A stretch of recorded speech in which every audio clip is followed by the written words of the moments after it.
Hello, everyone, and welcome to the latest, greatest edition of Rankings Spankings, our series where we tier list the living shit out of a pop culture property. This is the series brought to you by Upside Down Shark. You can check us out at upsidedownshark.com. My name is Tom, and I am joined by my regular ranking specialists, Craig Bourne. Hello, once again. I would like to thank you for having me.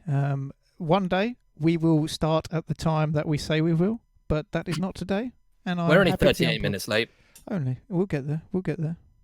But I'm not. It's not just me here. No. They're on camera already. Matthew Dobbie, say hi. Hello. Once again, I would like to thank you for having me. One time we will start at the time we actually intended to. And ever punctual, ever effervescent, ever present, Drew Friday. You all act weird on camera. I'm not used to it. I don't like. I can see myself, and it makes me happy. It makes me uncomfortable. I see me. Very good. We are looking. Hello. How you doing? You having a good day? I'm living. Very good. So before we get started, go to upsidedownshark.com for all the other stuff we do. Some of it's good, some of it's not so good. If you like Star Wars, it's the place for you. Because I am dressed like a Mario brother, we are going to do the best MCU villains today. Isn't that right, Tom? That's right, Luigi. We're going to talk about, because we were going to talk about the heroes and, the Avengers themselves, but goddamn, there's so many now, and frankly, it's a Sunday afternoon. I got stuff to do. So, in the effort of timeliness and minimum effort, we would look at the villains, which I would think it's fair to say is going to prove to be a more interesting list anyway, because I feel like the villains themselves range in quality a lot more than the heroes. The heroes, normally pretty good, as a rule, I would say. At least they all have their moments. The villains, not so much. They're a bit of a mixed bag. They're mostly shit. Yeah. But when they're good, they're good. That's true. They talk about privacy and your phone's listening. My phone, for some reason, has told me about a tweet Chris Evans, Captain America himself, has apparently told me, and I don't get notifications from Twitter. They're watching. What was the tweet? Oh my god, I'm sitting next to Ray. Just be cool. Ray who? I don't know. Not Mysterio. What? Raymond. So I thought we could do this. The way the films have released, and so we start off with Iron Man 1. And who is the bad guy from Iron Man 1? Anyone want to tell me? The Big Lebowski. Obadiah Stane. Yeah. Also known as Iron Monger. Also known as the Dude. Also known as Jeff Bridges. Okay. Tron. He's the Tron man. He is. I have brought Ironmonger up on screen. How do we feel about Ironmonger? Can we say that's a stupid name? That is a very stupid name. He isn't really called Ironmonger in the film, though, is he? He's only called Obadiah. Yeah. Obadiah! That's going to peak. Don't they kind of never name the villains their actual names? Because they're a little bit embarrassed. When it comes to the super villain names, not frequently do you hear them, no. Well, when they've got an actual name. Well, Hawkeye was only called Hawkeye, in brief as well, wasn't he? Where is he? Oh, he's in his nest. Saying that sort of stuff. But I'm glad they didn't say Ironmonger because it's a stupid name. It kind of sounds like a little bit of a slur. Oh, you're Ironmonger. I think he's pretty good though. I think considering he sort of set the series off, he's not just big bad baddie who's just bad for the sake of bad. He is it's more of sort of corporate one-upmanship. He feels like he's been in Tony Stark's shadow, that he's done all of the work while Tony Stark has kind of just inherited his dad's legacy, and he just gone a bit mad with jealousy, which I think is something that has bearings of relatability in it, which I think is always the mark of a good villain. Do we rank them based on the person who's playing them? Because I think his performance is pretty good. I think that should be included. I think he's definitely one of the better acted villains. There's they always fight them, and they have like a big, punch up and everything. But I can't think of many villains that really have like any kind of tension where you're like, oh shit, I wonder what he's going to do now. I just remembered that scene where he's kind of threatening Pepper in his office, and I was like, oh shit, Jeff Bridges is a bit of a psychopath here, isn't he? And I'm normally just like, oh, you could just punch him in the face, like all of these bad guys, and eventually they'll just punch them to death. But I kind of felt like with him, I'm like, is he gonna kill her? What the hell? Just because he's genuinely menacing. Like, they never really do that. They're always just like fun, and then you punch them to death. But this guy was a bit like, oh shit, what can he do? I think he's got to be at least in the top 3 tiers. I would say sort of high B, low A. I'd put him in a B. What about you guys? Because his final bad guy suit is fucking ridiculous. Yeah. Stupid. I think I'd go high B. Yeah. High B. High B it is. High B. There we go. Ironmonger, the B in our hearts. The next film is The Incredible Hulk, which brought us Abomination. What do we think about the Hulk's only outing in the MCU? I mean, it's not a great film. It's not. It's like I wouldn't even call it a good film. In fact, I'd say it's the only bad MCU film. Whoa! I thought so. Come on. The best praise anybody had. I enjoyed it only because it wasn't Hulk. Ang Lee's Hulk, and that tricked me into thinking that I liked that movie. And I was like, oh yeah, so something to like about it. With the Hulk, he's a big angry guy, and you need someone to have that sort of balance, and that's where Abomination does his job at the very least in that sense.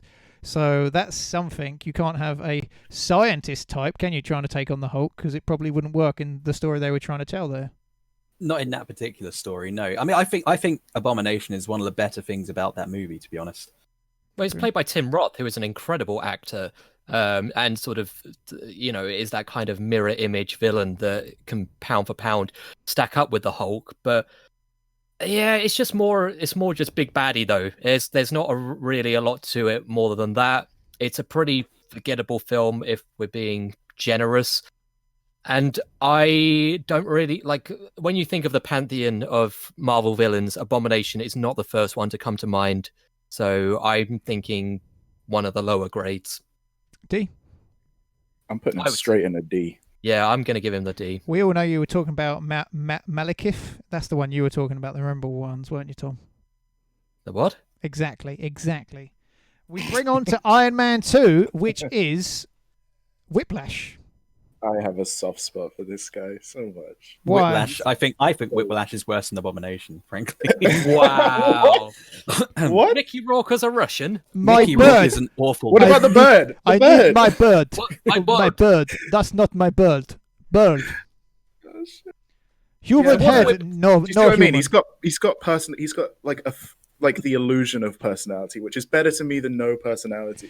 There's nothing to him except the bird and the chewing on fucking chopsticks.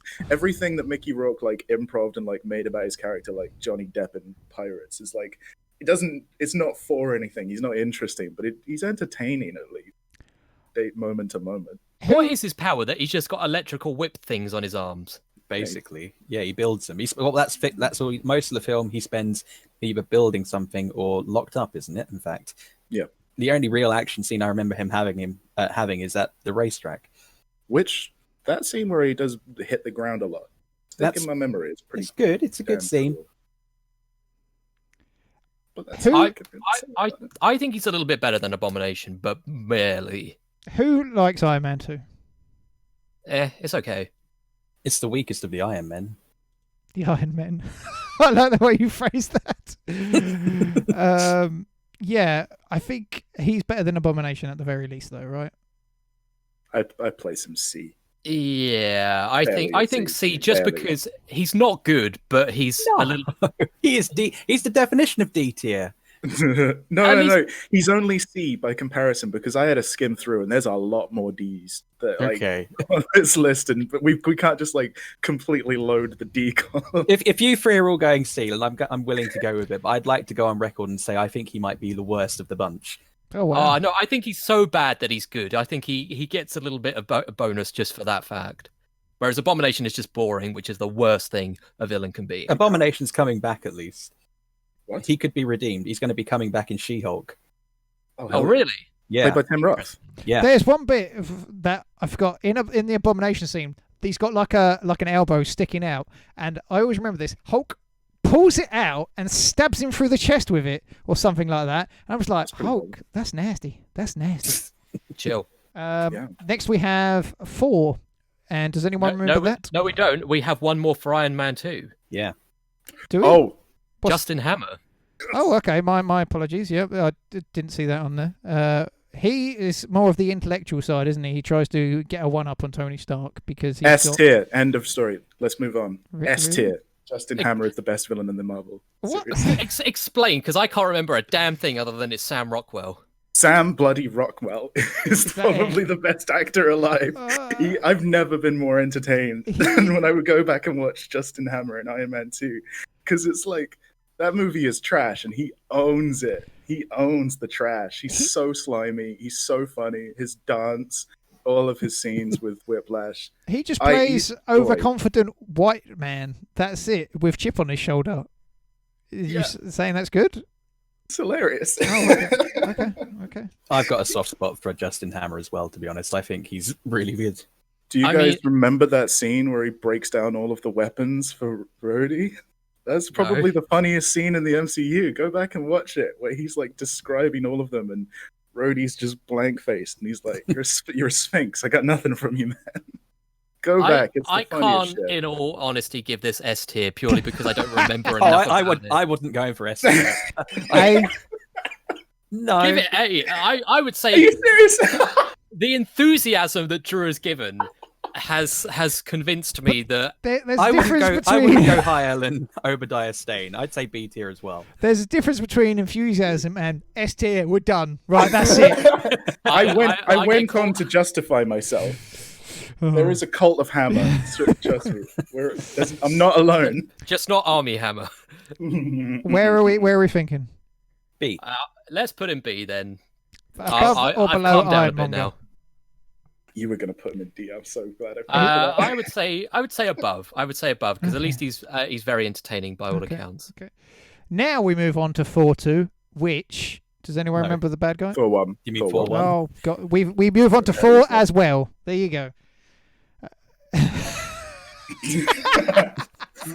Who's the bad he just guy? loves Thor 2 so much that he's going to skip. I actually do like that film. He's going to skip Captain America, Avengers, to get to Thor 2. Who's the bad guy in the original 4? Loki. There you go. S tier, right? Yeah. No. Hang on. Okay, right. What? So, are we talking just for this film or overall? I think you've kind of got to rate him overall. Okay. Yeah. There has been no bad guy with as much character development for him to become that anti-hero and be someone that the fans actually want to have in films. And because of that, he's had a lot more lasting power than all the other villains in the MCU, really. I think there are 2 villains, I might argue 3, but there are 2 villains especially across the MCU who have actually been nailed, and otherwise Disney and Marvel have pretty much dropped the ball for a lot of them, and Loki is one of those 2. I think they got him right from the out, and he's just been consistently brilliant. Drew, do you disagree? I think he is great. I think that he's entertaining in every single thing that he is in, whether he's a hero or villain or something in between. And his character is on point. I don't actually feel that there's that much development, though, over the just stupid amount of movies that he has been in. Because like all the Thors, a couple of the Avengers, and by the time he does get to being a good guy at the end, he's killed off quite unceremoniously. Spoilers. It's just that oh, come. And by the time it takes so long to get that like Loki's might be a good guy, backstabs the heroes and tries to take over the world. Happens maybe 3 times. And like he does seem to be like on a loop. And they kept him around, I think, way too long. And then other villains, I think, who had a very, very tight, controlled arc from start to finish in one movie, definitely made more of an impact to me. It's kind of seemed like Loki was just sort of like, oh yeah, it's Loki, so we got to keep him around. He was the first good villain that they actually did. I don't know. I still think he's great. I just think he definitely overstays his welcome. Tom, in a lot of places. It's up to you. Let us have it. Where are we putting this guy? What's your opinion? I mean, I would personally put him in S tier, but that's just because, as you've said, he may not have the most definitive or fully realized character arc, but every time he's on screen, he's just so goddamn captivating. He actually has a personality from moment one, and I think the fact that he can be a little bit of a trickster rather than I want to kill and destroy everything, just makes him a nice breath of fresh air. And so, obviously, we can move things up and down as we go, but I would feel inclined to put him in S. Oh, do we agree? You are the Yeah. two. Yeah. S. Drew, do you not? Fine. You I'm put Justin outvoted. Hammer in S, but not Loki. You're insane. Yes, and I stand by that. And don't get me started. I will talk about it at length. Next up is Captain America: The First Avenger. No, I thought it was Thor 2. We can talk about 4-2 now if you want. I don't mind. No, Avenger. No, Captain America: The First Avenger, please. I love the performance of Red Skull, and I think in the first early films he had a lot of memorable moments in this film, and he wasn't just, hey, I'm an evil Nazi. It seemed like there was something more sinister at the core to him, and to just have him disappear just like that at the end, I thought something's not right there. It didn't seem to me like he died, and then to see him back in Avengers, I was like, ah, it was good. I enjoyed that bit. But what does everyone else think? He's all right. I think he's all right. I'm not a big fan of the first Captain America film, and I think he sort of falls by the wayside purely for being part of it. Okay. Yeah. Okay. He's got a good look. It looks Yeah. cool. He's evil as hell. He definitely seems like somebody with his own clear agenda rather than being like like you say, evil Nazi. So when he does that whole sort of villain kills his own subordinates thing, it does seem a little bit more fun and genuine than sometimes in movies when they do that for no reason whatsoever. And of course, Hugo Weaving is fantastic in everything He really he ever is. does. I think he was perfect for the type of film it was. I think as sort of the pseudo Nazi all powerful being, stand-in for Hitler in a MCU war film, he did the role perfectly. With that being said, I think there's always going to be a little bit of suffering from being a one movie villain. I know he had a small cameo in Infinity War and Endgame, but I think just purely by the fact that he was only in one film, and in that film he wasn't even the most interesting villain. He's not in this list, but I think Armin Zola is a more interesting villain as sort of the snivelly puppet master that's sort of playing both sides against each other. So with that in mind, I would say he's well worth a B, but I wouldn't put him any higher. I think I'd say B as well. I'm okay with that. Sure. Is he You go? seem inconvinced. I think he's a C just because he doesn't have much more depth other than unlimited power. But and Work for Palpatine. damn straight. He Did it? Yeah. I'd Don't get me personally started. I don't know. You want a good villain, you want something relatable about him.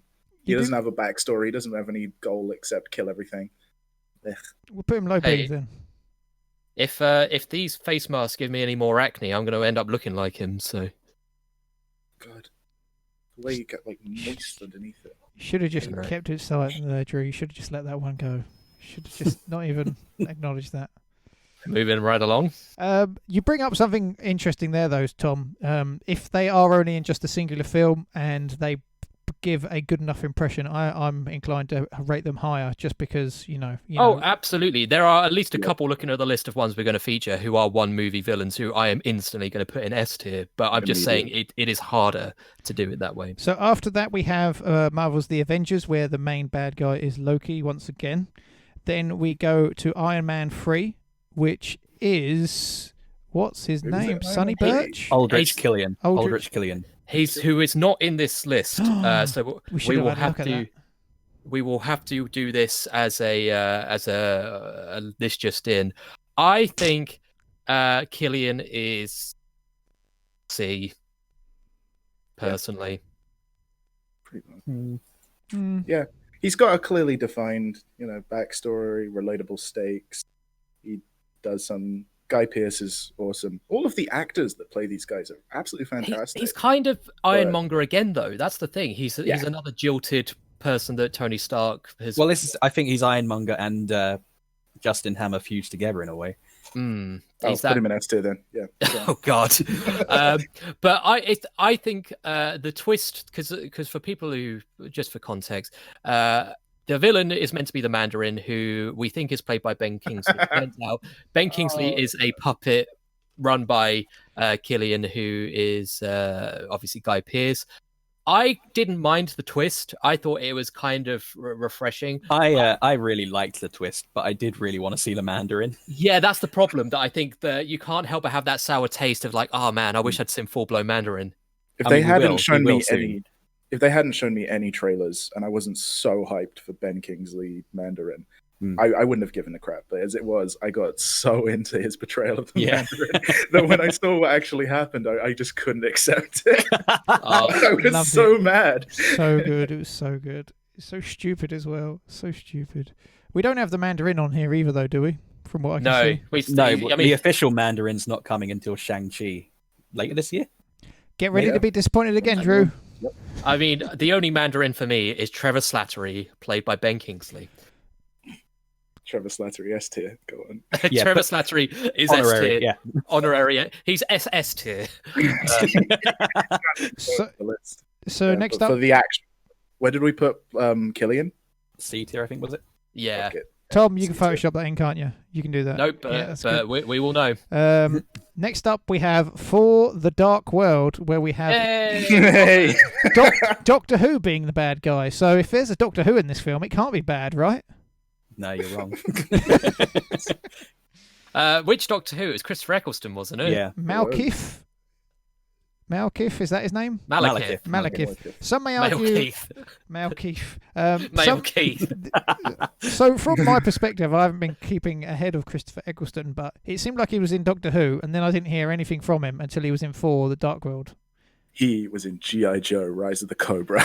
Sorry, I stand corrected. I should have known that. I remember watching that round your house at uni, really drunk one night. Yep. Landmark of cinema, that movie is. Can I just say, we're putting him as D, right? He's boring. Yeah. But Boring. it's not even anything about a pretty trash film. There's not even much to talk about, is there? It's No. undisputed D. He's only in it for like 11 minutes, isn't he? He gets his ass kicked halfway through and then goes and sleeps. So after Abomination, right? Yep. Okay. Then next up we have Captain America: The Winter Soldier. Oh boy, that's my favorite Marvel film. So I mean, in this list we've got Alexander Pierce, but I mean, the bad guy really is Hydra, really, isn't it? I think Alexander Pierce is sort of a proxy for Hydra as a whole. That's the way I'm going to be ranking him here. Yeah. I think. Can I just say, side note, I love that he's doing the Bane meme post in his video. Or Russell Crowe as Gladiator. Are you not entertained?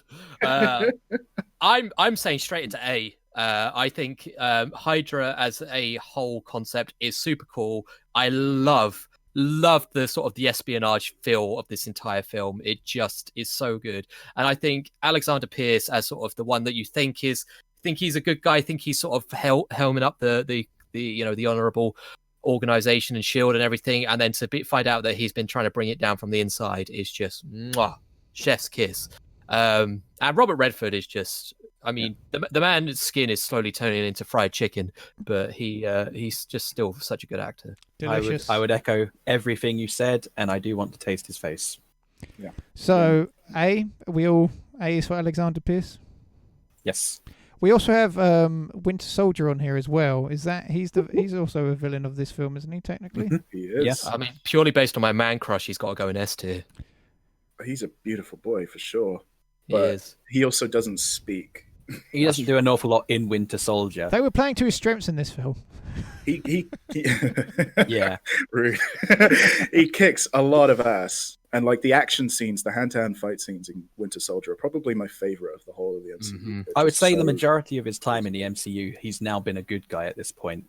Yeah. So if you're doing him as a villain, you kind of have to look at the Winter Soldier. And whilst he is good in that film, I don't know if he's necessarily a great villain, certainly in comparison to Alexander Pierce and the whole of Hydra. He's more akin to like a a weapon, like a subordinate, Yeah. like a guy who's supposed to be just sent out to kill people, not like the main villain. That would be Hydra and Pierce. Yeah. I would say, Crush aside, High C. High C. Put him in B. He looks super cool. Okay, I'd be down with B. Are you putting him above Justin Hammer? No, I will always. I want Justin Hammer above everybody, including me. But like, You just want him on top of you. damn straight, I sub for Justin Hammer. We'll I put him in stand. B then. Craig's shocked face. Low B after Red Skull. Low B. Low B. Okay. Then we have, what do we have? Guardians of the Guardians, Galaxy. yeah. No. Where I think Ronan Oh, is yes. straight D, and we don't need to talk about him. Yeah. And then, Really? yeah, Are we all in agreement with he that? is I'm not boring. sure. He's got no backstory. There is nothing interesting about him. They put him in another Marvel film and tried to fill him young Ronan in. Still boring there. Yeah, in Endgame. That was pointless. It was Captain Marvel. No, Captain Marvel, yeah. Oh yeah, of course. Sorry. Fake fan. I mean, What is yeah. good pretty much. about him? Sure, he is. He looks cool. The more I think about it, he's deep. The best thing was that shit look on his face when he was confused that there was a dance-off happening. What is happening? Yes. What are you doing? Yeah, I mean, I would put him above Malekith for sure, but I think I'd put him top D. yeah, He's like alongside Abomination for me. You know, I he's got would say presence. You know he's there. Yeah, But- I'd say I don't like Whiplash being above him, but I think that's just me. I suppose from that perspective, he has a plan. He wants to take over the world where, Abomination is just raw. Raw. Kia, Right, there you go. Uh, Top of D right now. top of D. Then we have Age of Ultron. Correct. I guess that's Ultron then. That's Ultron. The real villain of the story, Tony Stark. Oh.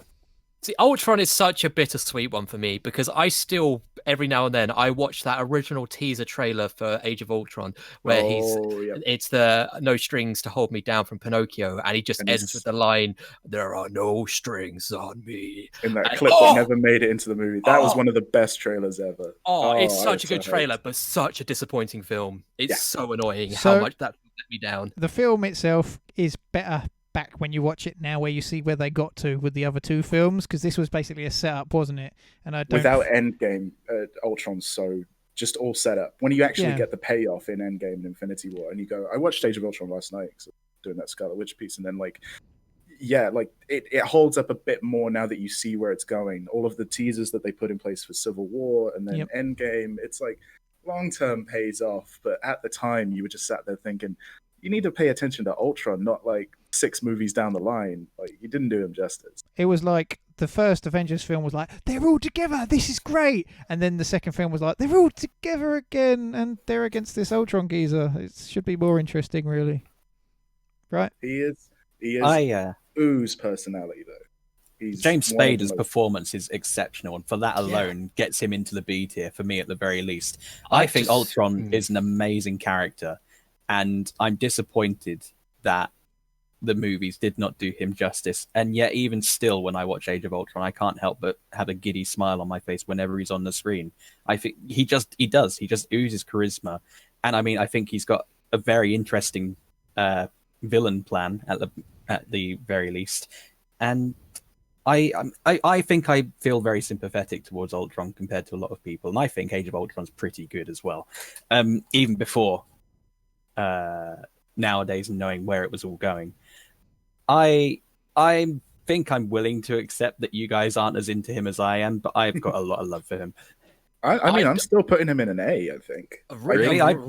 The only thing that holds me back from that is that he ends up doing the whole robot wants to turn on humanity, sees that humanity needs to be destroyed to survive thing. It's been done to death so often. And sure, maybe the original Ultron and the comics did that before a lot of the others did. But as it happened in the movie, for such a nuanced and charismatic villain to just end up with boom, destroy everything was a little disappointing. But Yeah. every scene that he's in is entertainment every single time. So I put him just in A. I would The agree others an A are as well. Not entertaining. Yeah. Entertaining. I would, if you put on any Avengers film, I'm going to enjoy it. And there are so many points in Age of Ultron where I remember, just the last standoff with him and Vision, and it's two different, basically AIs, isn't it? Like, oh, they can't look after themselves, you should let them, and that sort of thing. Whilst it doesn't, hit on like, oh, humanity is doomed. It's more of a, well, that's nice to see anyway. Tom? They never usually get that, do they? No, you're right. To talk. I think I perhaps come into this the wrong way, because I think you are right. He is a very good villain. It's just a film that lets him down. And I think for the purposes of this list, you need to separate the character from the film as a whole. The highlights of Age of Ultron are basically whenever he's on screen. Absolutely. I would say that as much as, the events of the film are naturally going to impact how good a villain is, a villain can still be good within a underwhelming film. So I would say I don't think he's good as Hydra as a concept, but I think he's still, I would put him, I'd be happy anywhere between high B and low A, sorry. Okay, so A under Alexander Pierce. Yeah. Next up, we have Ant-Man, and the villain in that film is Yellow Jacket. Sure is. That's a bad name for a villain. Yep. This reeks of mediocrity to me, personally. Oh my God. I like Ant-Man. I think Yellow Jacket's a really good villain in the movie, but Ant-Man as a movie is just always felt lower tier than everything else to me, and so therefore it's because he's small. I think it's because it was released like 3 or 4 months after Age of Ultron, and they've always just felt like it as a bit of a push it to the side. It's Ant-Man. The stakes just feel small. Thank you everyone for watching this tier list. It's weird because Ant-Man in the greater MCU MC universe is really important, but the films which I enjoy because I love Paul Rudd, it doesn't seem like they are a Captain Marvel or a Thor Ragnarok. They're treated a bit differently. Yeah, I think the Yellow Jacket is a fine villain for the movie he's in, but he's not got a patch on a lot of the other ones, frankly. We talk about final fight scenes. There's a Thomas the Tank Engine just explodes out It's the a walls. good fight scene. Yeah. It's a good fight scene. I like his whole general design. It does look pretty. I mean, ignoring the fact that he's tiny as hell. when you like compare him, he does look pretty cool. I like his lasers and all that, and they use all of their powers to pretty good effect in that final fight scene. So he's got a little bit of creativity. I think I'd stick him in C tier. Yeah, I was thinking C. Above Whiplash. I know Dobbie would say yes, but let's put him above Whiplash. He's once again another rich, shit-eating white guy, isn't it? In a film, which could be more creative, I suppose. Then we have Captain America: Civil War, which we have Baron Zemo. Zemo, yes, as the overarching bad guy. How do we feel about him? He's good, but I mean, he's very understated within the movie, I think. Which I think was to its credit. Yeah. Because they are always usually quite larger than life. But with the exception of maybe Alexander Pierce, they are always grandiose, like god complex people with either they have superpowers or they are some kind of god creature thing. I think it drove home the kind of the threat in that movie, which was from within. It was quiet, it was insidious, and Daniel Bruhl pulls it off like crazy good. Yeah, because he's so quiet but creepy in the same sense. Yeah, I think he's pretty good. For his movie, he's never going to be good in anything other than a Captain America type movie. But... Well, he's coming back in Falcon and Winter Soldier. Yeah, which is a Captain America type of film. In the weird costume. Hopefully, we hope. Oh yeah. It sets once again, like Ultron. This sets up a lot bigger things, doesn't it? Really, in the future, that he has happened to create. But as you said, he is understated. We get his intentions at the very least. Dad, didn't he? Oh, yeah. If nothing else, he succeeds in turning Iron Man against Captain America, and that's a pretty big thing. I think in B personally. Oh, he's a solid B. Yeah, I think I agree. Above Red Skull? Yeah, I'd put him above Ironmonger, Okay. maybe. I'm not against that. both of them. Okay, well, there you go. Above Justin Hammer. Never. I Number just one wanted in to our push your heart. buttons. Going down. Was Sonny Birch in Captain America? Ant-Man and the Wasp. Who the fuck Ah. is Sonny Birch? Yeah. He's in Ant-Man and the Wasp. He's like the not quite a mobster, but he's like the business guy who's trying to. Oh yeah, he's holding the office building in that photo, isn't he? I Yeah. can see it now. Spoilers for later on. Now we're on Yep. to Doctor Yeah. Strange, where we have Caecilius. Caecilius. Caecilius. I love the actor who plays him, and I can never Matt pronounce his, Mickelson. I can never pronounce his name with justice. He's amazing. Like, he can do no wrong in my mind, and most of what I'm going to consider good about this villain comes from Matt Mickelson. I gotta be honest. I Yeah. don't really The villain himself has an aura about him, which is very.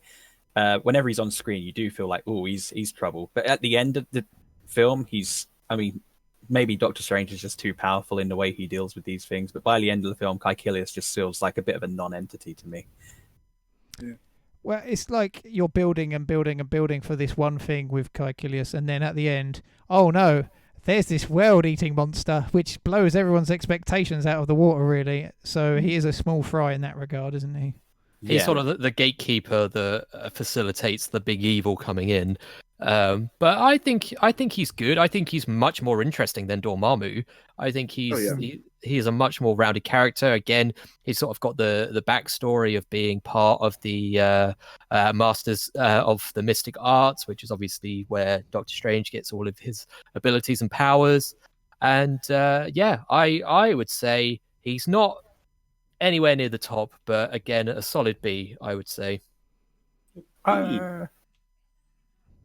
Yeah, I think I'd put him in B. I don't know if I could agree that he's more interesting than Dormammu, but he's certainly got more of a presence within the movie than Dormammu. I mean, Dormammu is just he's just a big monster at the end. He is, the but face. again, I think I can't help but come at this with comic book knowledge, where he is an incredibly interesting character. But as his presence in the film, while he does have a really good scene with Doctor Strange, I think Caecilius does have the edge there. I would put him B. low A. Low B. What? Low Low B? A? Yeah. Matt Mickelson is great. Can we just refuse to put this argue into against perspective as well? You said Justin Hammer was more than all of these people. Yes. I stand by that. Why are you questioning that? What are you So, fools? what about the middle of B? Below Ironmonger? Yeah, Reminds with middle B. I Okay. mean, middle B would be above Ironmonger, but we'll put it. he's not as good as Ironmonger. Okay. Your man crush on Dormammu. Jeff Bridges. Dormammu, I think, Dormammu kind of has B. to be about the same. Yeah. You think? I would put him below just Yeah. because No, there's less to him in I mean- in the movie, not the comic book The series. bottom of B, I would say. What? The I would very put bottom him- of B. I'm I would put him- genuinely shocked. He's in I would put one him- scene. What's I would put Dormammu's him- motivations? He's wants just a to- big he ancient eats evil. universes. Yeah. Okay. As is presented in the movie, they talk about him a bit as just big evil entity, and then I think of him on par with like Galactus in Fantastic Four 2. Yeah. Like, Well, he's yeah, ju- Galactus he's and Fantastic just- Four 2 is shit. Exactly. Like, they are all very, very well. All right, you've depicted convinced me, three-dimensional okay. villains in the books, but like setting that aside, he's there as a face, and he goes, "I'm going to kill you." Oh wait, no, you beat me. Bye. And that's it. That's it. Don't remember He's that got film, nothing but that to- must have been what happened. Yeah. I would Is put it? him D personally. Low D. Low C. I was thinking low C. Now, There's- All right. There's not that many people in C. We've got to fill it up. He's got Whiplash needs company. Then we have Guardians 2. Ego time. Ego. Ego, Yes. S S Yeah, S fuck it. S. Sure. So The just living planet who gave birth to Star Lord. Just perfect. It's just perfect. he was a player who just wanted to pass on his legacy in the way he Yeah. saw fit. He is a living planet who is very selfish and looking out for himself. and then you get that one moment in the film where he says that I killed your mother, and then you're just like, oh no. He's I so love that scene. he's so charming and lovely before that, and the fact that it doesn't even register as a bad thing. It's just his view of the universe is so big that he just sees that as completely inconsequential and irrelevant, and just that it's going from sort of this lovable father figure to just this uncaring god that he effectively is. It's just Kurt Russell, man, what a dude. James Gunn as well. Like the moments leading up to this film, when they're throwing the ball is literally the cheesiest moment in MCU. Like you look at people just like, is this really what we're watching right now? It's the crystallization of everything that is the MCU, which is whiny man babies with daddy issues deciding to fight crime. They all are, like every single one of them. They really are. And the villains are like corporate men who definitely serve as like their father figures every single time. And like I think Ego is the perfect, up until Thanos, who's like universe daddy, but like then like Ego is just like the perfect form of that kind of like daddy issue villain. I think they played that off perfectly. It's so cheesy, but like it's so twisted at the same time as well. Universe daddy. Universe daddy. What are we all thinking? S tier. S.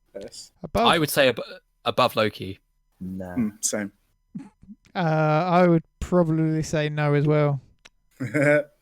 We've reached an impasse. Let's leave him below for now and then look at it later on. Then we come to Spider-Man Homecoming, which is Batman. Vulture. Oh, okay. No, it's Birdman. But Michael He literally Keaton. is Birdman. He is. That's the joke, Tom. I get jokes. He is everyone's favorite dad who turns into a villain. Daddy issues Yeah. all the way throughout it. Oh my god. Michael Keaton's Daddy. amazing, right? I'm going S tier again. I think it's just so cool how they touch on the sort of the aftershocks of the original Avengers movie. That not only did all these like super powered gods fight in the middle of New York, but that fight had a massive effect on just the day-to-day working lives of just the people living in the city, and the fact that not everyone appreciates what they did because they did ruin a lot of people's livelihoods. And so yeah, I think that's such a cool thing to explore. I think Michael Keaton does it so well. I think he's not an evil person. He's just someone who's been disenfranchised and feels desperate and has turned to, evil means to get by. And it's just executed so well. And I love the scene when he's driving Peter Parker, and it's not Mary. It's No. not MJ. No. Oh, what's her name? I was just going to call her his love interest in the film. Yeah, when they're driving to the prom and he clocks on that he is Spider-Man, and then he just sort of turns around and it's like, because he doesn't say I'm going to kill you. He says like, it's basically like, you drop this now, like stop what you're doing, otherwise things are going to get worse. And he's just so threatening and but also like, as you say, has that dad energy, and it just works so well. Her name's Liz. She's played by Laura Harrier. So I would say S tier. the bit I like is when Peter knocks on Liz's door and then he's there, because then you're just like, what? There's that split second, isn't it? And it's like, oh no, that can make sense. I was always... No, go on. I was surprised when Tom said S tier, but like I think you've convinced me fully. I think I'd only put him in A tier because I don't really feel he was much of an actual threat. I think he was a very well-conceived character. Because I think it's important. While we were dissing on all of those big destroyer villains who are gods who just blow everything up, I think it's absolutely fantastic the way they conceived him, where he comes from. They got the backstory perfect, everything. And he's portrayed so well. But at the end of the day, I just don't ever see him winning. Like I just see even in the a first movie Spider-Man, I think he's just like so low impact in terms of physical threat. He's at his best when he's threatening him, not when he's fighting. Wait until you see the film he's in with Jared Leto. No thanks. No one wants to see Morbius. Drew, I would counter by saying I think he did what needed to be done to make Peter Parker into a real hero, because he showed that to Peter Parker that not everyone is just a baddie for the sake of being a baddie, and that you see that at the end when he kind of lets him live when he could have easily killed him if he was the big baddie. And I think he gave Peter that context that takes him forward as a more fully fleshed character. So it's true that most of the best villains do change the hero and convince them of something. So I would say Low a S. strong S tier, personally. Strong S tier, and as well, he's almost definitely going to be coming back at some point. So I was shocked that he I'd wasn't like to in see the him in second a Sinister Spider-Man. Six. Yeah. Yes. Well, they teased that with Scorpion near the end, the guy in the prison with the scorpion tattoo. Yeah. So. Oh, Far Cry 3 verse. Yeah. I'd love that. That'd be good. Next we have Hela from Thor Ragnarok. I love Hela. Ping, ping, ping, ping, ping. S tier. Really? S tier. I think literally Tom's got a I crush. love You're her. so generous. I want Hela to destroy me in so many ways. FMA. Yeah. 0 out of 10. Not Serious daddy. FMA. Kate Blanchett. She does it for you, Tom, from the sounds of it. I mean, not in that regard. More in just that She does for me. She's just the perfect sort of, as much as sort of we're going from Vulture, who is this very sort of grounded, everyday working man who has to turn to evil. Hela is the perfect representation of just a all-powerful being that's just oozing with that evil charisma. She would fit in right at home with any of sort of like the 50s Hammer horror films. And all of sort of the classic sort of cinema schlock, and I just love how we've gone to that, and she fits in both well in terms of the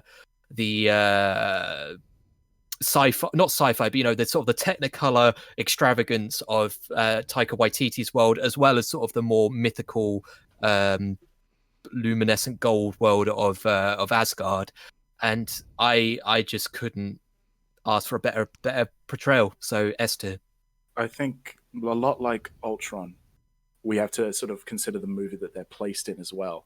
And I think on her own, Hela isn't that interesting, but within the context of Thor Ragnarok being an absolutely like delightful romp, where it's fast and loose, happy-go-lucky kind of thing, having somebody that gleefully evil definitely works. And I think she's elevated by being in that particular movie. Not as within the context of some of the more three-dimensional characters with depth and sympathy or whatever.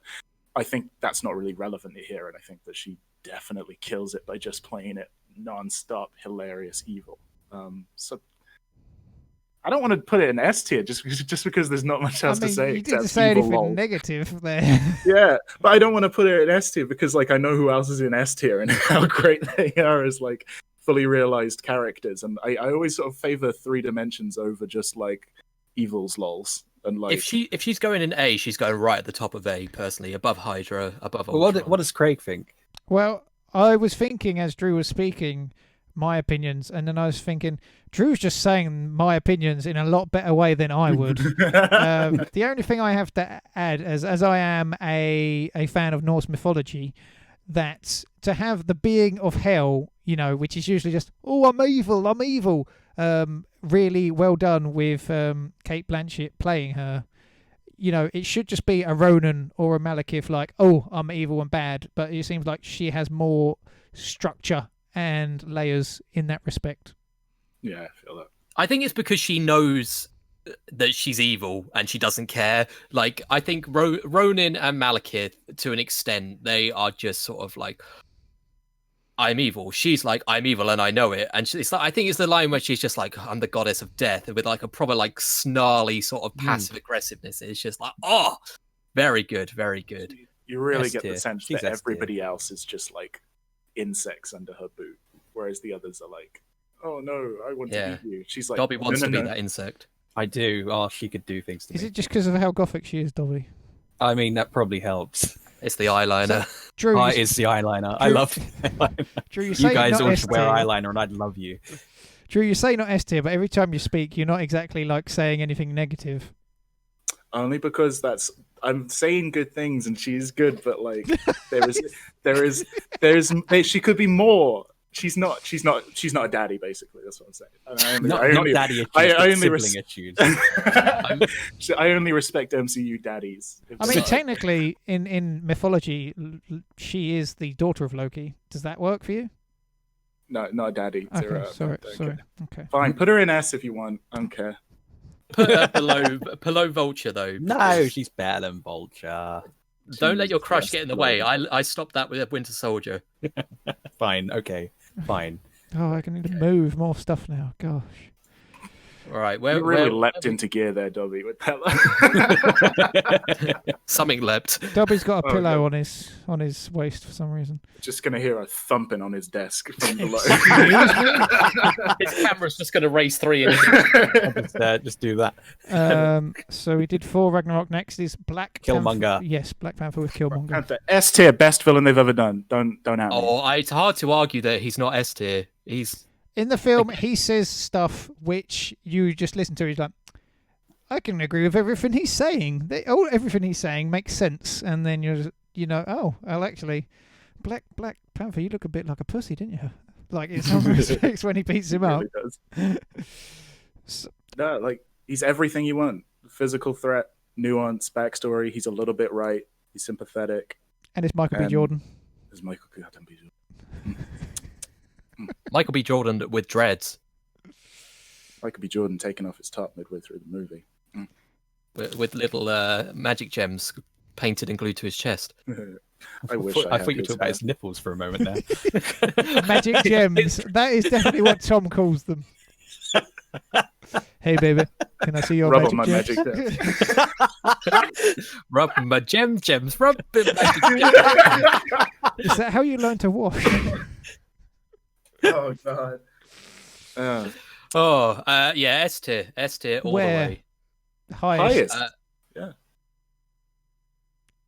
Tom? If you don't put him in highest tier, you're a racist. I'm sorry. I mean, well, if you put it that way, it's Yeah. top of S. Go on. Yeah, I think he is the top of best. which actually goes to say we've got loads of just boring white dudes, and then Killmonger comes in here and he's the best. Probably Yep. saying something. It's only can be beaten by a purple man. What, Thanos in Avengers Infinity War? I think he's A tier personally.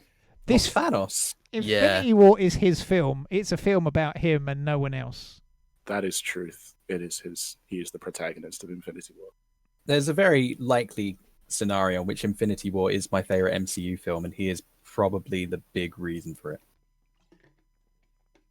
He is Sounds very, alike. he is very, very good. I just think that the other characters are maybe. It's Do you think any of the interesting. other villains could fight Thanos?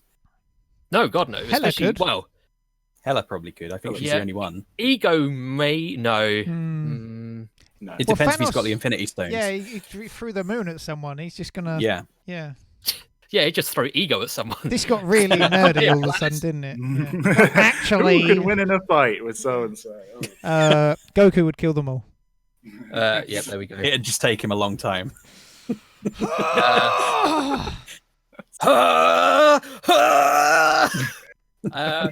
And then we have the second film with Thanos being more evil once again. Yeah, Yeah, he loses a lot of his charm Yeah. when it's And like, "I'll kill everybody now." And then we're forgetting the build up to him as well. Like, there's probably never going to be the hype train to This someone. is the thing. The hype train was going for so long on Thanos, and with that length of time, he still exceeded my expectations at the very delivered. least. Yeah, That's He crazy. was a bad guy that won. yeah. Yeah. And again, he's a bad guy with a point, which is, the universe and a sort of, again, a proxy for the world. I mean, I He- was sitting through Infinity War thinking, yeah, do it. Yeah, like everything mean, is overpopulated, and Let's be honest, guys. It is a stupid plan. It's a very It's a stupid plan. Yeah. because he could click his fingers and create unlimited food. But sure. Let's kill half of all people who will repopulate in 30 or 40 years. But yeah, sure. It's a stupid plan. Let's be honest. Are you saying instead of bringing everyone back, they should have just waited and then eventually You they should- would have. let's just ruined make it new really ones. good, Yeah. He should have snapped his fingers and made some like GMO or something. I don't know. But that's what I would have done, snapping my fingers. Made more planets or something. I don't know. What are we saying? I'm convinced that he's high A now because his plan is stupid. No. Sorry. Look, because you get Yes. stupid businessmen, get in their head with this stupid plan, and they become convinced of it over years. You know what I Well, mean? It doesn't. yeah. Yeah, you're literally the one doing it. Thanos is look. Tom is the future obvious to villain say. of the UDSEU. It's obvious to say, but Thanos is the very best, frankly. I think he's just one step below Killmonger. I would be willing to put him below Killmonger. I Dobbie's agree. not racist. Yeah. That's right. Well, Thanos is purple, right? It's canon now. Yeah, he's Grimace from the McDonald's MCU, the real MCU. I hate universe. you. I hate you so much. That's so bad. I'm just gonna hang up right now. I'm not gonna Photoshop it. I'm not gonna Photoshop in the Mandarin. I'm gonna Photoshop in Grimace. Is he actually gone? Oh well, we're gonna have to carry this on without him. Okay, and then we have Ant-Man and the Wasp with Ghost. I don't remember very much about her at all. I thought she was good for what she was, but this is the same problem as Yellow Jacket. It's like she's good as an Ant-Man villain, but is she good as an overall villain? It's, I think the same problem we have with Iron Man with the Ant-Man films is like it's always someone trying to steal or get one over on the tech that they have before them. And you always have that sort of, well, I could have it all if it wasn't for you.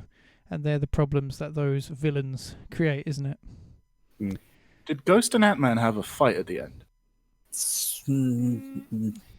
Did they ever face off properly? Because she can phase, right? She's like, yeah. No. Did they ever do anything?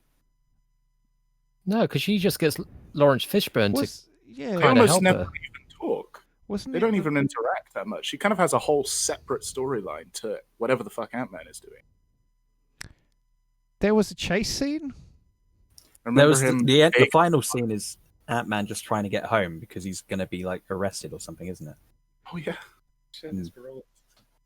The Ant-Man films are really good palate cleansers after the the be-all and end-all of the Avengers They know what films. they are. They're just a bit of fun. They're not. Mm. They know they're not the best things in the world, but Are they're we, fine. are we saying C? Yeah. D? Name a single line she says in the movie.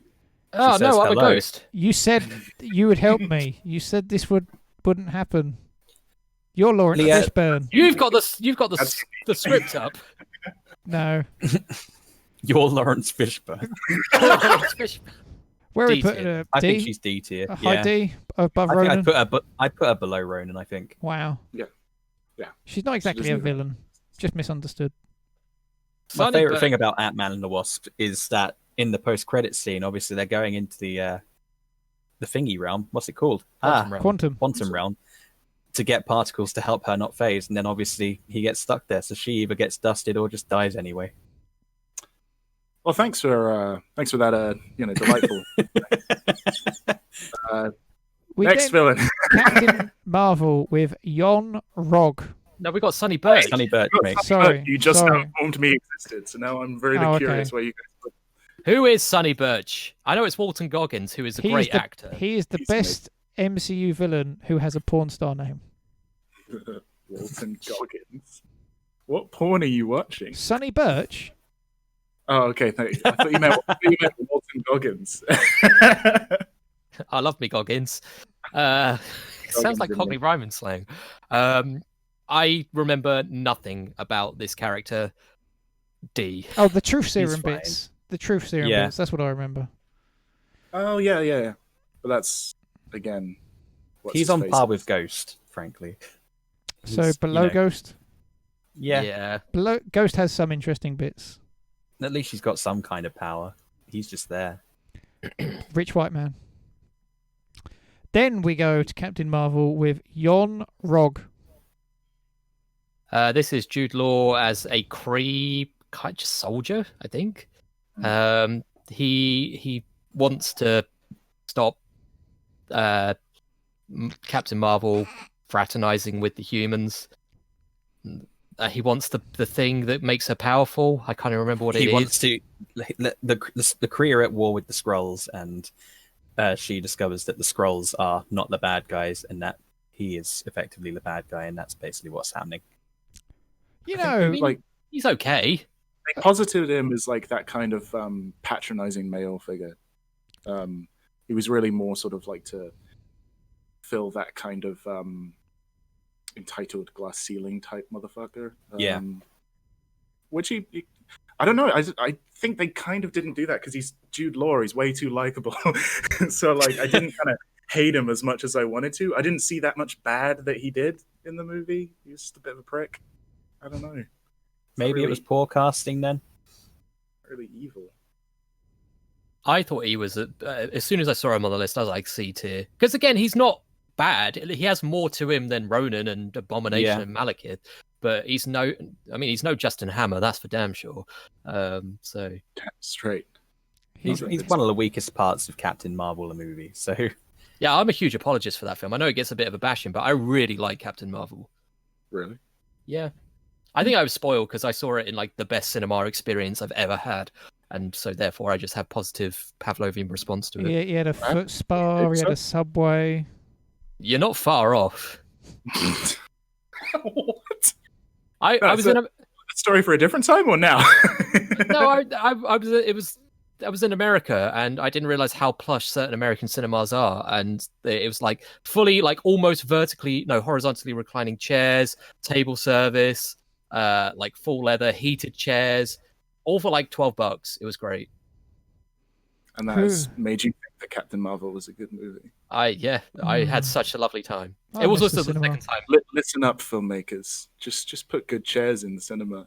You don't need to like. I don't give anything the Oscar nod unless it's in 4DX. So Damn. Anyway, Yonrog. See? C, yeah. Yellow Jacket, Whiplash, Dormammu. Bottom of those Really? ones. Yeah. I think Captain Marvel is the Marvel film I've seen the least with once, and I think I've seen all of them at least twice apart from that one, so I can't really speak to it that much for what it's worth, if anything.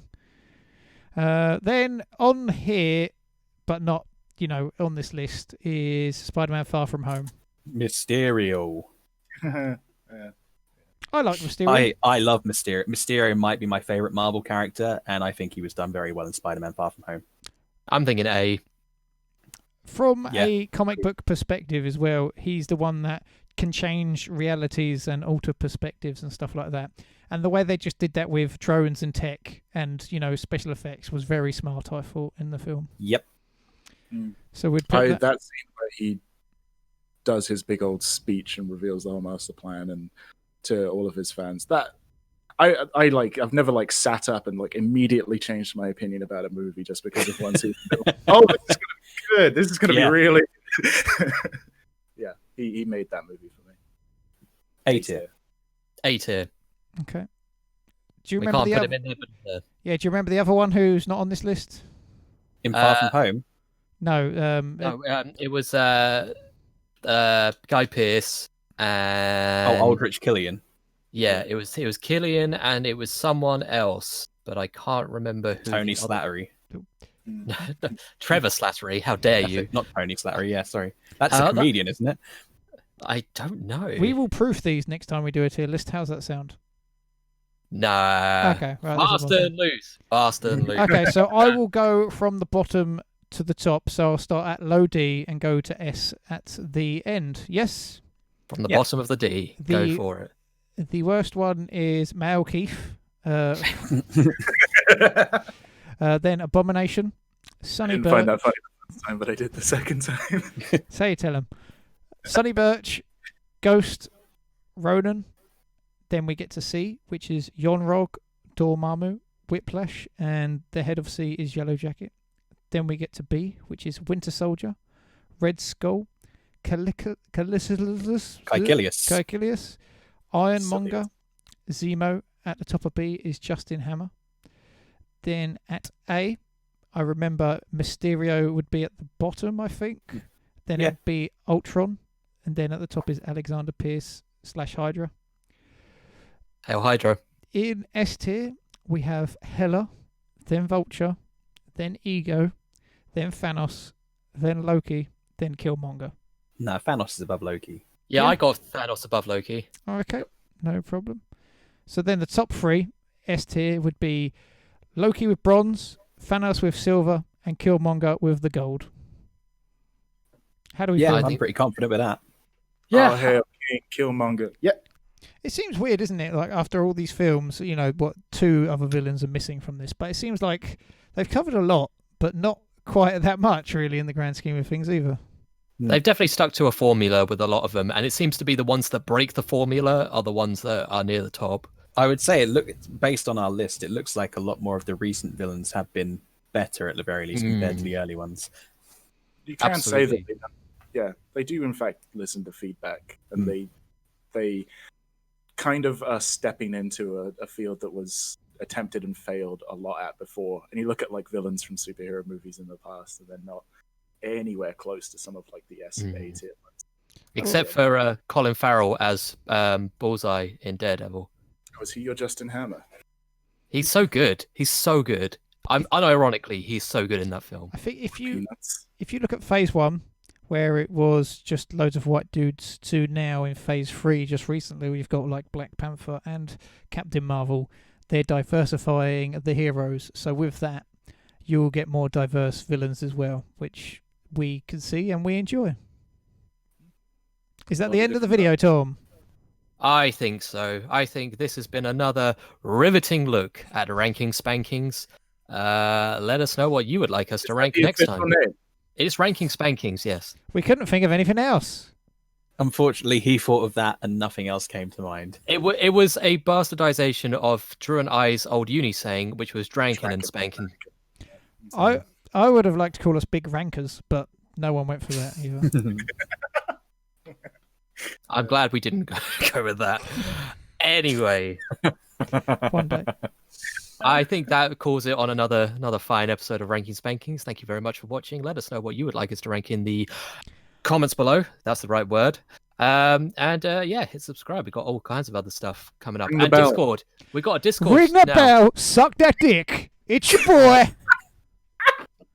Well, that's definitely getting clipped. That's my sign off. That is my sign off. Goodbye. Bye.